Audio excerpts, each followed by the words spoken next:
But it's beautiful because your community came out. So it's unbelievable that in every city, or in the majority of cities that we go to, that Muslims come out. So it just shows how much strength we have, how much of an appetite there is there to learn the deen. So may Allah reward you all for coming, because truly, if people were not here, Ustadh Ubaydullah would be speaking to the seats. That wouldn't be as enjoyable, right? So Jazakallah khair for coming. A round of applause to all of you as well. Jazakallah khair. So moving onwards, inshallah, with our next speaker, he's not too far from here, he's from Chicago, and I always say this, there's a few speakers in America who I think are top tier. Amongst them is our dear brother coming from Azhar, but also African American. Talk about diversity, we got all of it over here, and inshallah it's my honor to call upon the stage Ustadh Ubaydullah. Please give him a round of applause, inshallah. I always come dressed up in a nice sherwani, and he tries to outdo me with his suit and tie. It's, it doesn't work out. بسم الله الرحمن الرحيم إن الحمد لله نحمده ونستعينه ونستغفره ونستهديه ونعوذ بالله من شرور أنفسنا ومن سيئات أعمالنا فمن يهده الله فلا مضل له ومن يضلل فلا هادي له وأشهد أن لا إله إلا الله وحده لا شريك له وأشهد أن محمدا عبده ورسوله ثم أما بعد السلام عليكم ورحمة الله. It goes without saying that it is a great honor and a great privilege, as I was saying earlier, to be among such a blessed assembly. There's a saying, this is not a hadith, but this is an ibara.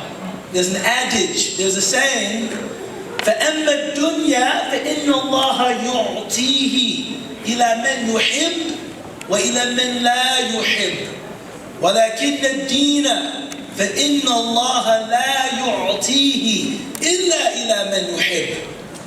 As for the dunya, the stuff of the transitory world, money, cars, status, homes, jewelry, etc., God gives those things to people He loves, and He also gives those things to people He does not love.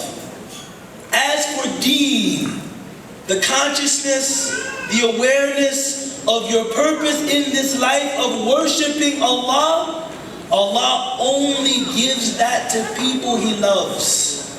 So you should regard your presence here this evening as a manifest sign that God intends good for you.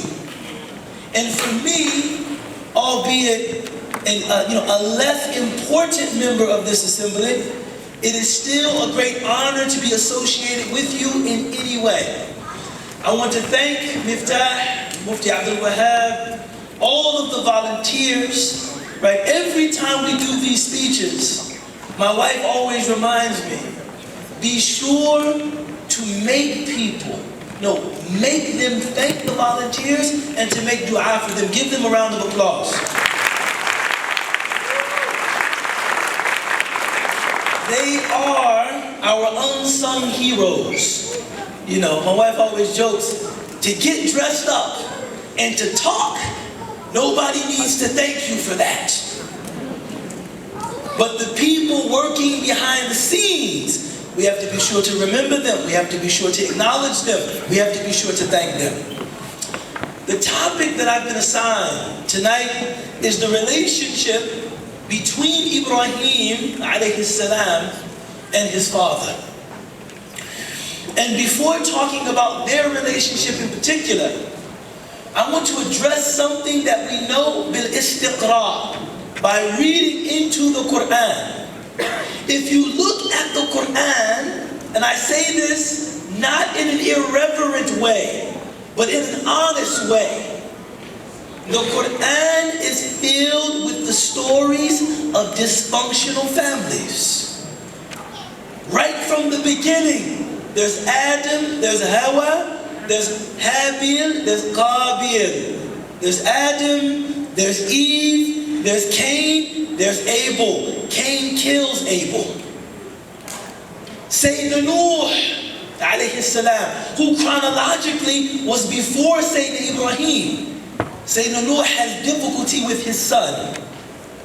Sayyidina Ibrahim alayhi salam, he has difficulty with his father. Sayyidina Yaqub has difficulty with his sons. Sayyidina Yusuf, difficulty with his brothers. Sayyidina Musa, difficulty with his stepfather. Are you picking up a theme here? Sayyidina Lut alayhi salam, difficulty with his wife. Sayyidina Ayub, difficulty with his wife. Sayyidatuna Asiya, difficulty with her husband. My teacher looked at me and he asked me pointedly, what is all of this telling you? That the trial of the righteous is always in how they deal with their families.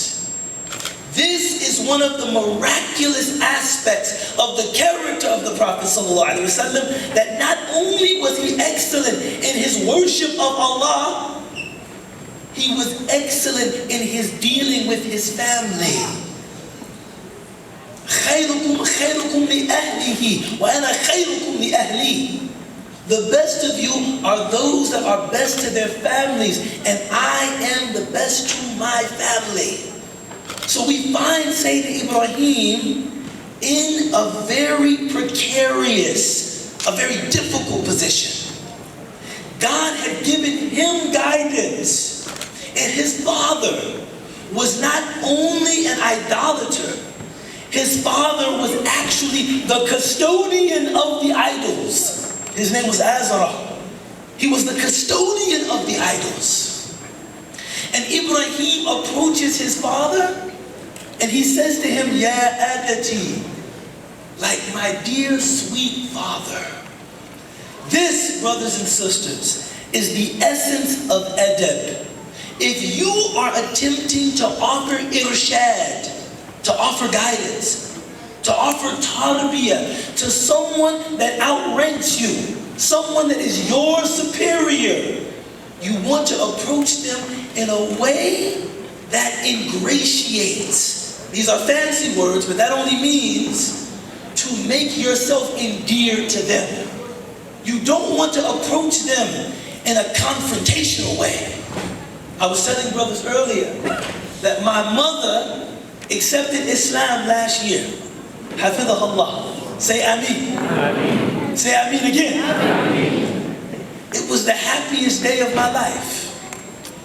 People come to me and they often ask me, yo man, what did you say?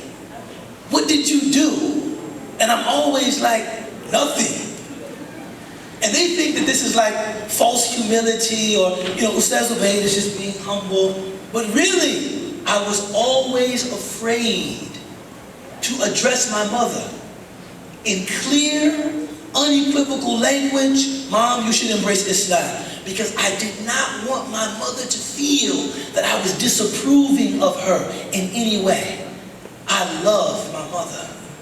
I remember becoming Muslim, studying al-wala wal-bara, the people that you should have loyalty to, people you should disassociate from.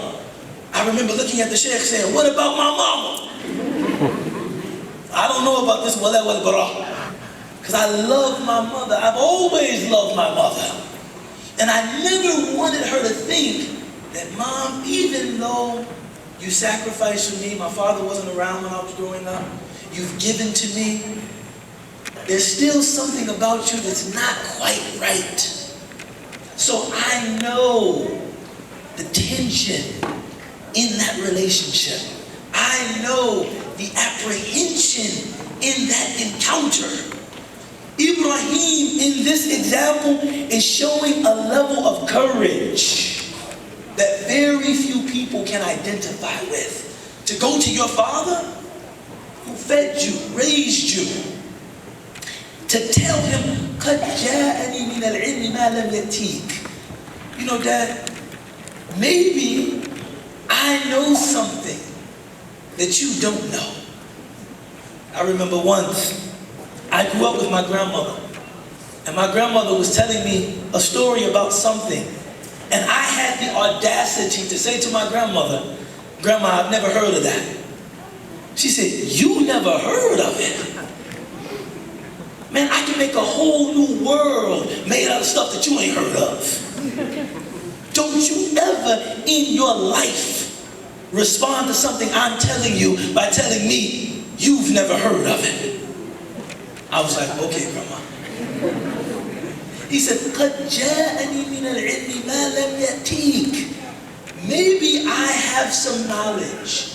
Maybe I know something that you don't know. Now, many of the nuhat, many of the people that focus on nahu, they talk about the qad in this verse. The qad here is not for ta'keed. Some people mistranslate qad ja'ani. Surely knowledge has come to me that you don't have.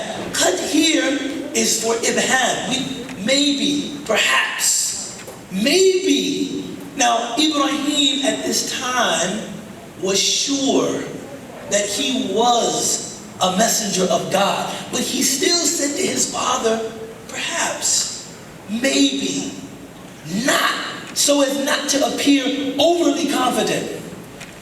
In Chicago, in my office, I receive calls every day from Muslim youth telling me, you know what I'm about to say. I want to get married. But the person that I want to marry, they are not from my tribe. We don't have the same ethnic background. We don't have the same racial background. We don't have the same social class profile. And they want to say to their parents, this is not Islam, and you shouldn't be so backwards and retrograde and hidebound. And I always refer them to the story of Ibrahim. Don't go to your parents saying, Mom, Dad, you don't know anything about Islam. I studied one semester at Miftah. I know everything about Islam. No, قَدْ جَاءَنِي مِنَ الْعِلْمِ. Maybe. Have you ever thought to look at it this way? Perhaps this is a way that the situation might be viewed.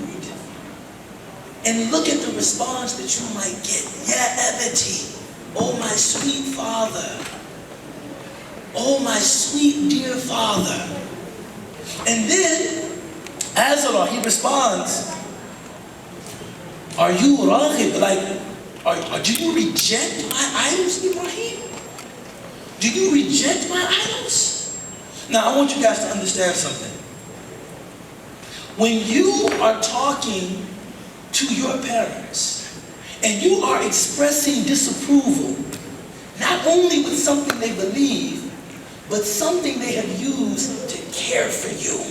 See, when you read this story, you have to know, this is like the son of a liquor store owner, or the son of a drug dealer, asking his father, wait, Dad, do you think this is what we should be doing? And his father saying, wait, is this not good enough for you? This profession of being the custodian of the idols that put food on your table, nourished you, sustained you, took care of you, are you rejecting this now? Is this what you're telling me? And Ibrahim is forced to say, I am going to withdraw, my Lord will guide me, and he departs honorably. This, brothers and sisters, is a lesson in character. He departs honorably. He does not create this unnecessary tension. He doesn't make it confrontational. He doesn't make it what in English is called truculent. You know what, Dad? You want to step outside? My son better not ever say that to me. I don't care how wrong he thinks I am. Najash, you better not ever say, Dad, you want to step? Yeah, I do want to step outside. Let's go. He departs honorably. But then, the quest for haqq, the Prophet ﷺ, he said, in an authentic hadith, نَحْنُ مَعْشَرَ الْأَنْبِيَاءِ أَشَدُّ النَّاسِ بَلَاءً. That we, the assembly of the prophets, are the most severely tested of people. So then, one day, while his father was out, Ibrahim sees all of the idols. He takes a fence. He takes an axe. And he starts destroying these idols, right? This is like righteous indignation. I can't take this anymore. They're worshiping these idols that don't speak. They're worshiping these idols that don't benefit them. They're worshiping these idols that can't harm them. I am going to force them into dialogue through this radical act. He destroys the idols except for the biggest one. And he lays the axe on the biggest one. When the people see that the idols have been destroyed, they say, who did this? And they say, maybe it was a youth. He's called Ibrahim. He's called Ibrahim. And people start to put pressure on his father. Did your son do this? Did your son do this? His father, and this, subhanAllah, this gives me occasion to address something in our community that is very ugly, that we like to hide. His father, in the name of preserving the honor of his family, actually participated in planning the execution of his son. As people started planning, we're going to put a fire together and we're going to publicly burn him. In the fire, Ibrahim's father participated in that planning. Some of the tafasir actually say it was the father of Ibrahim that came up with the idea to use a manjanik, which in Arabic means a catapult. That we're going to put him in a catapult because the fire was so large that even birds flying over the fire would be singed or scorched by the flames of the fire. And his father said, use a catapult. Now the reason I said this is something very ugly in our community is that we have brothers, especially brothers, that if they learn that usually their female children are guilty of some kind of indecency, there is a drive toward inflicting violence upon those children. And I'm thinking, where is your compassion? You brought them here. You decided to raise them here. Maybe you were inadequate in your responsibility to educate them religiously.